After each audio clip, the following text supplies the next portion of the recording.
Johnny Carson's legacy as the king of late-night television rests not only on his impeccable timing, warm charisma, and ability to disarm even the most guarded celebrities, but also on his unique position as a gatekeeper to American living rooms. For from the early 1960s until his retirement in 1992, he hosted The Tonight Show during an era when late-night television wasn't fragmented across dozens of outlets, but instead concentrated into one nightly ritual. And appearing on Carson's couch could make a career, revitalize a fading star, or cement someone's reputation as a household name. Yet this privileged vantage point also exposed him to the less flattering sides of Hollywood royalty, the arrogance, cruelty, and abuses of power that audiences never saw. Over the years, Carson quietly compiled his own mental blacklist of celebrities whom he considered truly unpleasant, not merely eccentric or high maintenance, but individuals who, by his private assessment, were fundamentally mean-spirited. And among the most chilling examples was Joan Crawford, an actress synonymous with old Hollywood glamour whose presence on stage seemed polished and regal, but who, off-camera, revealed what Carson called the coldest person I ever interviewed. Crawford's entire appearance on the show in 1970 became legendary among staff, not for the charm audiences saw, but for the icy precision with which she controlled every detail, from sending a 4-page lighting memo that dictated the exact angle of her chair and the temperature of the studio, to arriving hours early with her own makeup team despite the show's award-winning artists already on staff. And worst of all, for the way she berated a young production assistant who mistakenly entered her dressing room with the water she had requested, a tirade so vicious that the girl fled in tears, her Hollywood dreams already crumbling, while Crawford demanded she be fired, forcing the producer to stand his ground against the icon.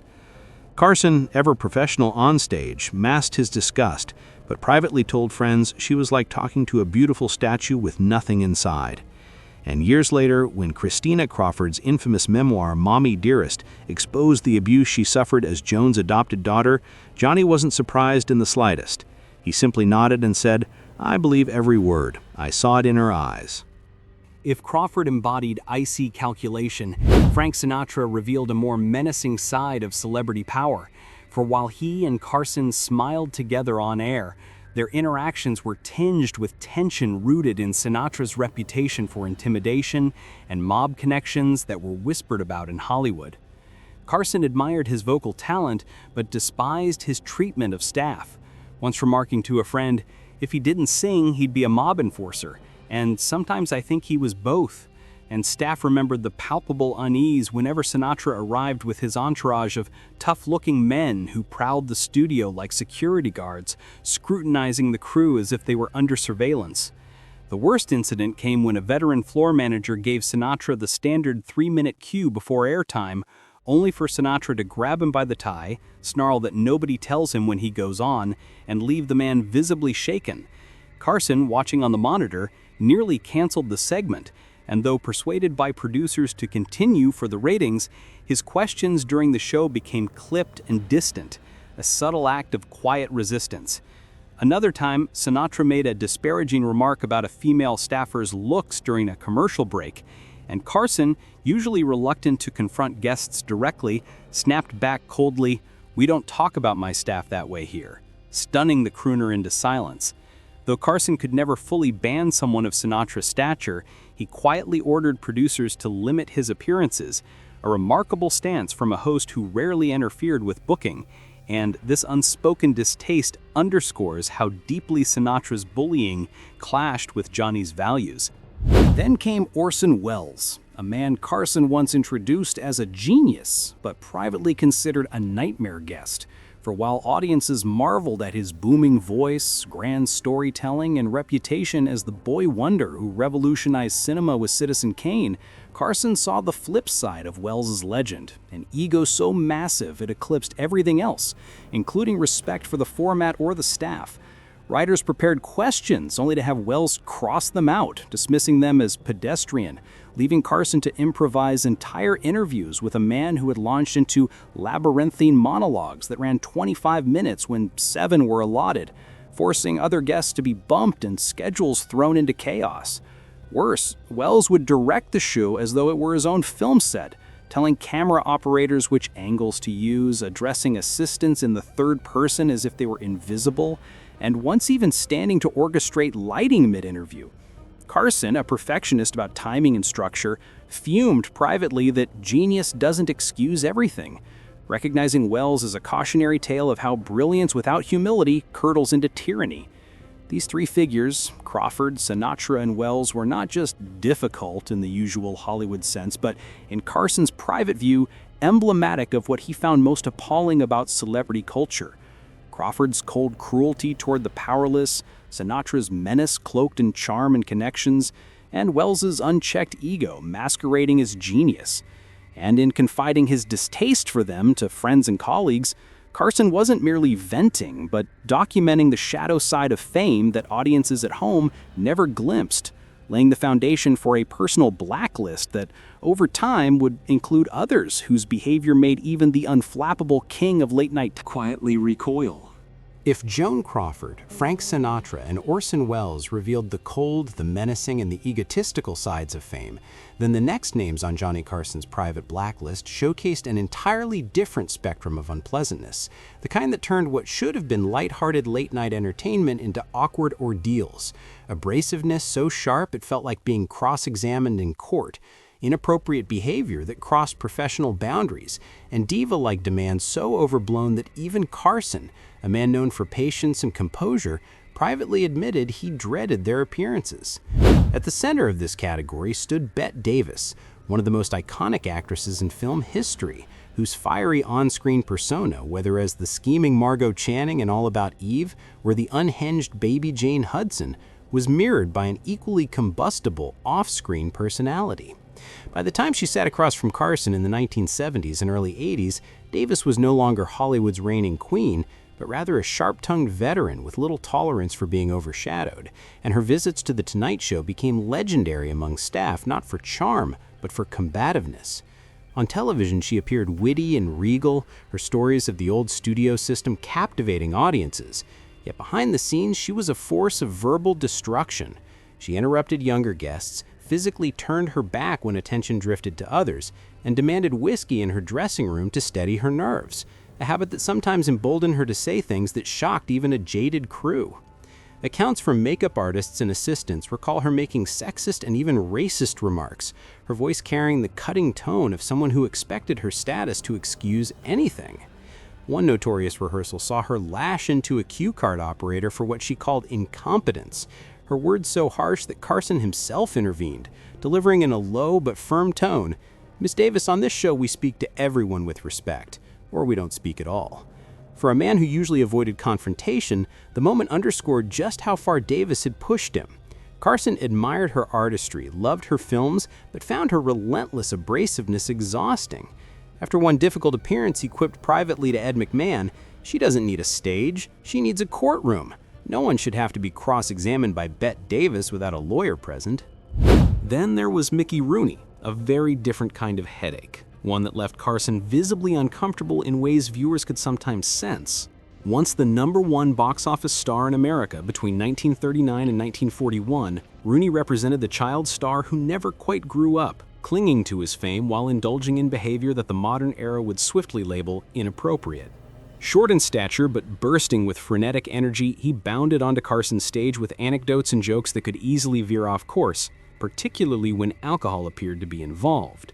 Staff members dreaded his bookings, recalling how he would grab the wrists of young production assistants when they brought him water, hold on just a second too long, or ask if they were married, blurring the line between playful banter and unwelcome advances. Women on The Tonight Show staff quietly asked not to be assigned to him, with one later recalling he thought being short gave him license to be a pervert. Carson himself, though tolerant of quirks, was appalled when Rooney arrived visibly intoxicated from multiple appearances, slurring his speech and losing track of stories, forcing Johnny to cut him off mid-sentence and pivot before the live audience realized how far things had derailed. One infamous night in 1977, Rooney launched into an anecdote about Judy Garland that began innocently but quickly veered into uncomfortable territory, prompting Carson to interject with a quick joke to save the broadcast, though during the break he reportedly turned to producers in disgust, asking, "Is he drunk or is this just who he is now?" For Carson, who valued professionalism, Rooney was more than an annoyance. He was a liability who risked tainting The Tonight Show's reputation. After one appearance where Rooney made repeated comments about a young actress booked on the same episode, Carson went so far as to personally apologize to her after taping, something staff had rarely seen him do, and from then on, Rooney's bookings became fewer, often taped during the daytime to minimize risks. Finally, there was Zsa Gabor, who, unlike Davis or Rooney, wasn't cruel or predatory, but was instead the embodiment of diva excess. Her appearances remembered less for what she said on air than for the circus of demands that preceded them.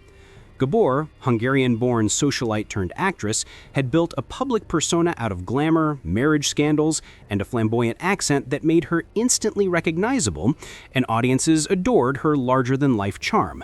But Carson and his crew saw the headaches behind the sparkle.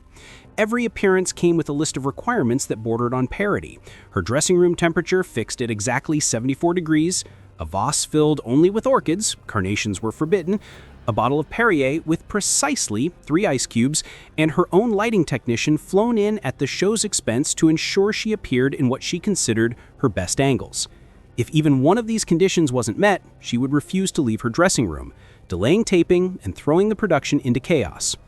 One notorious standoff occurred when she discovered the makeup department did not have her preferred brand of foundation, leading to shouting so loud it echoed down the hallway, until Carson himself had to phone her with his trademark charm and coax her out, joking, "Zaza, darling, you already look radiant. We'll save the cosmetics emergency for another night."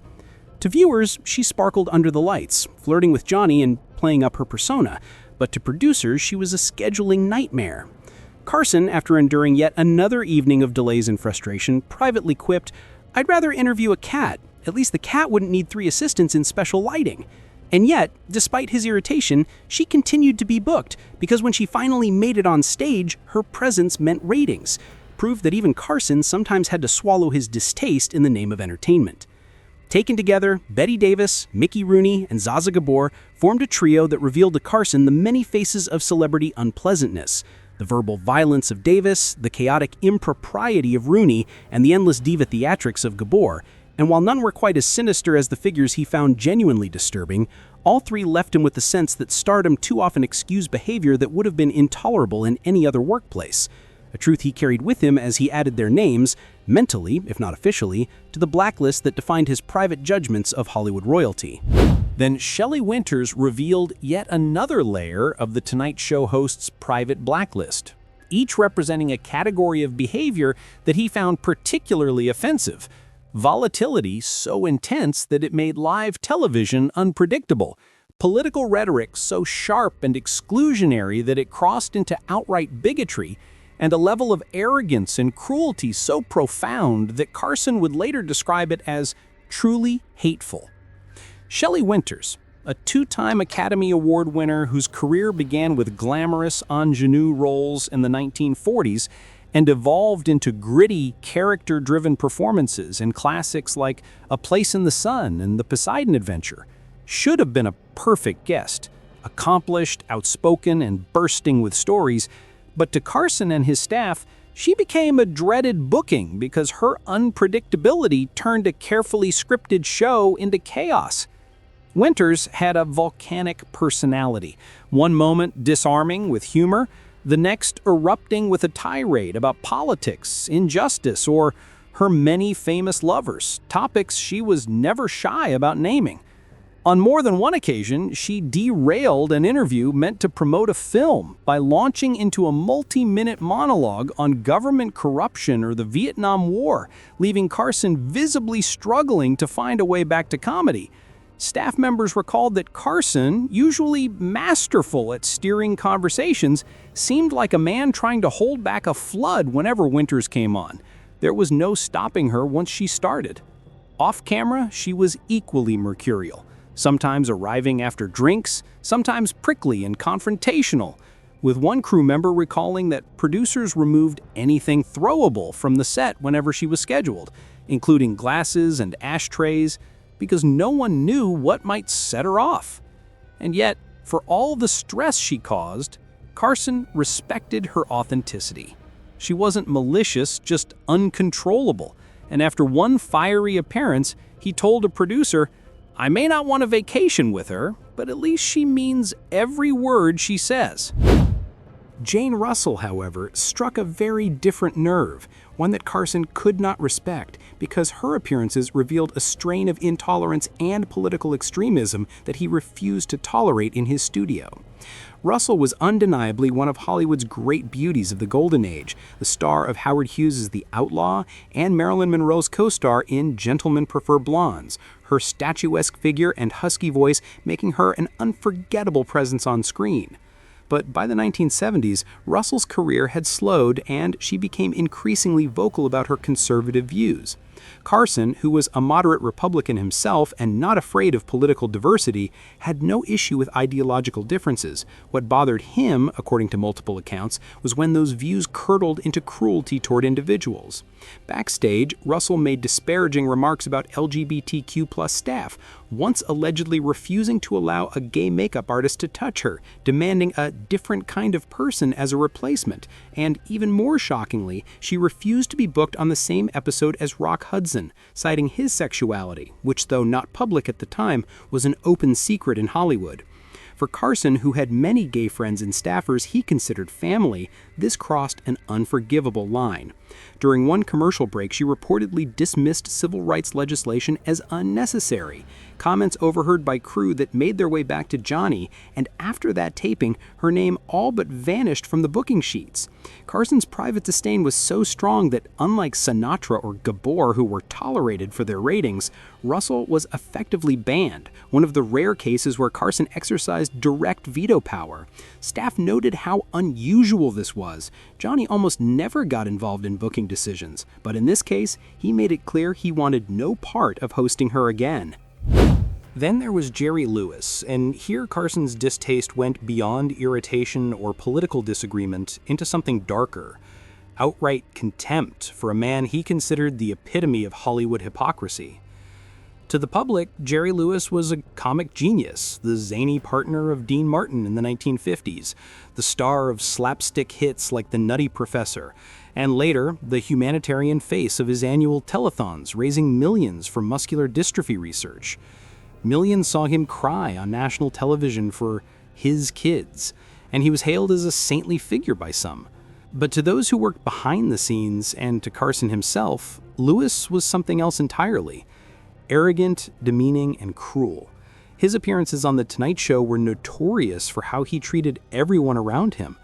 He would talk over Carson, seize control of conversations, and once even reached across the desk to adjust Carson's tie on camera, a deliberate violation of Johnny's well-known personal space boundaries. Off-camera, his behavior was even worse.